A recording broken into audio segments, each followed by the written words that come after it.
Hey guys, hope you're okay. No one came to my huddle, so it was just little me. Well, I live Freya came, so we had a little one-to-one.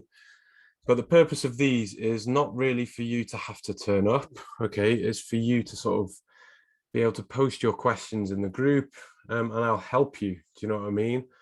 The reality is, unless we ask questions, unless we actively search for the answers, we're not going to get the result. So you can either use these or you can't. It's up to you. But there's a couple of things that I wanted to cover. And one thing was from Jen, okay, which was about feeling under the weather. Okay. A lot of us at the moment are going through that point where the kids are ill and we're sort of feeling ill ourselves. Do you know what I mean? And the reality is, when we feel ill, okay, we tend to do this. Do you know what I mean? We tend to like miss workouts for obvious reasons, skip meals, eat rubbish. You maybe don't drink as much water. You stay inside. You don't go to the gym, or you maybe don't go for a walk. You wrap up warm and watch Netflix. Probably on the weekend, you drink some alcohol as well, just to make you feel a little bit better. Ultimately, like all this is just searching for a state. Okay. So you feel like crap. So you're trying to do in your head what makes you feel better. Like, I mean, if you're not training, like it's because you don't feel like you want to train. If you're skipping meals, it's because you haven't got an appetite and you feel better not eating. If you're eating rubbish, usually it's because it's quick, it's convenient, you don't have to think. If you're not drinking, again, like I know from being ill last week, it's probably the last thing on your mind. If you're not going out, it's again because you just feel crap. No one wants, you don't want people to see you when you feel terrible. And drinking alcohol, again, like I said, it's chasing that state.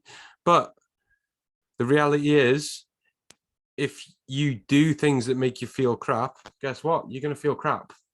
So the reason why a cold might drag out for 2-3 weeks could be because you're doing these things.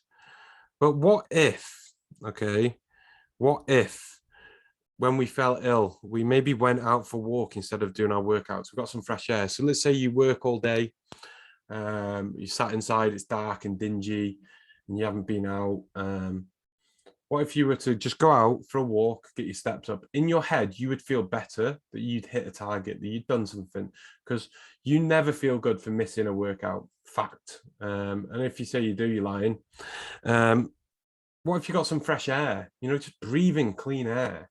Like that's going to allow your lungs to work a little better. That's going to encourage circulation. That means you're going to spread good nutrients around the body. You're just going to generally feel better. If you take a deep breath in now, you'll just generally feel good for doing that. Versus sitting down, keeping your lungs really crammed in and not doing anything about it. What if you ate more fruit? Like you gave your body the nutrients to recover. Like it's sweeter, it's hydrating. You will never feel bad for eating fruit, guaranteed. You'll feel bad for just opting for a chocolate bar.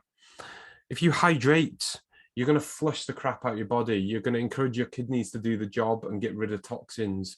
You're going to move a little bit more, go to the toilet a little bit more. You're going to have less of a dry mouth. When you're ill, you breathe more.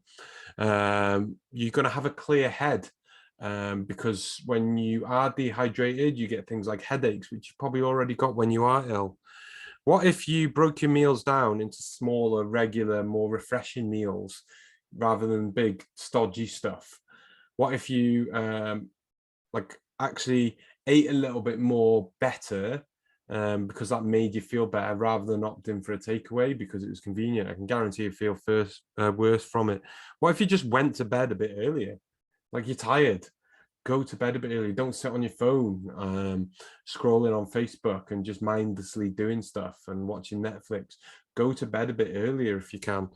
Do you think, like, as an average, like, you're going to outweigh the negatives? Do you know what I mean?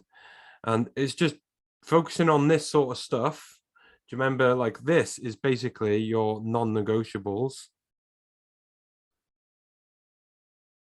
Excuse my spelling, versus your negotiables. Okay, if you focus more on them, on the week that you're not feeling great, from a mindset perspective, you're not going to feel that you're pulling away from the program. You're probably you will 100% recover a lot quicker, and you're going to be in a much better place come that first session versus sacking everything off, hating the fact that you've done it and waiting for the right time, which will probably be 2-3 weeks. So trust me, when you feel ill, that's the time to step up. No one gets any medals for turning up when it's easy. You've been doing that your whole life. It's turning up when it's tough that we want, that will get you the results. Do you know what I mean? So have a think. If you're feeling a little bit under the weather right now, which I have been on the back end of, are you doing more of this stuff? Or are you doing more of this stuff? Because this might be the reason why you're taking a little bit longer, and you start getting in your own head a little bit. Drop me a little message back. Let me know if that helps. As a standard though, when you feel ill, like 100%, hammer the hot drinks. Do you know what I mean? Like you'll just feel better for it. You'll feel warm. You'll feel more comforted. Like I'm a big fan of like hot water with honey and sliced lemon in. I don't know why. I just feel better from it. I'm always hydrating myself. I drink a lot of them. Things like fruit smoothies are good because I know when you feel ill, you probably don't fancy eating, but drinking's a lot easier. It's an easy way to get good calories in you, help your body recover, and you feel better in your head for doing it. Yogurts are good as well. We tend to favor fresh, refreshing stuff, and they're really easy and cheap. Go out for walks, like I said, get the lungs going, encourage circulation, and get the good stuff pumping around your body. Get to bed early, time off your phone. Like if you're feeling really like nasally and congested, you don't need to be looking at a screen. Phone down, recover, you'll feel better for it. And fall back on these non-negotiables: your sleep, your water, your food, bit of gratitude. Can't wait for next session. And hold yourself accountable. Do you know what I mean? If you're not holding yourself accountable, you 100% are kicking yourself that you're ill again. And I can't seem to get a good run at this. Whereas if you're keeping accountable, you're like, okay, yeah, I can't operate how I want to, but I'm falling back onto these non-negotiables. Okay. When you've watched this, drop me a message. Let me know if that helps. This is a great ask from Jen. I've just come out the back end of being ill myself. A lot of us who have kids falling into that spell, and it might come again. Let me know if this helps.